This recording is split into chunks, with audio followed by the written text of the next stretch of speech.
সাংবাদিকদের জন্য বিপজ্জনক 4 শহরের নাম জানিয়েছে অধিকার নিয়ে কাজ করা আন্তর্জাতিক সংগঠন রিপোর্টার্স উইদাউট বর্ডার্স। এছাড়া গত 1 বছরে পেশাগত দায়িত্ব পালনের সময় নিহত সাংবাদিকদের তথ্য প্রকাশ করেছে সংগঠনটি। বৃহস্পতিবার ভারতীয় সংবাদ মাধ্যম দ্য ইকোনমিক টাইমসের এক প্রতিবেদনে এ তথ্য জানানো হয়েছে। সংগঠনটি জানিয়েছে 2024 সালে পেশাগত দায়িত্ব পালনের সময় 54 সাংবাদিক নিহত হয়েছেন। এর মধ্যে বাংলাদেশে নিহত হয়েছেন অন্তত 5 জন। নিহতদের এ তালিকায় তৃতীয় অবস্থানে রয়েছে বাংলাদেশ।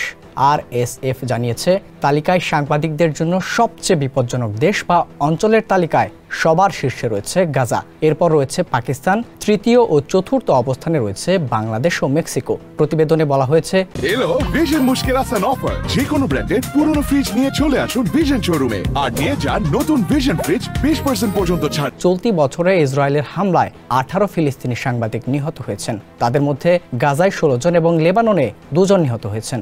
এছাড়া পাকিস্তানে 7 জন এবং বাংলাদেশ ও মেক্সিকোতে 5 জন করে সাংবাদিক নিহত হয়েছেন। 2023 সালের জানুয়ারি থেকে ডিসেম্বর পর্যন্ত 45 সাংবাদিক নিহত হয়েছিলেন। বর্তমান বিশ্বে 55 সাংবাদিক জিম্মি রয়েছেন।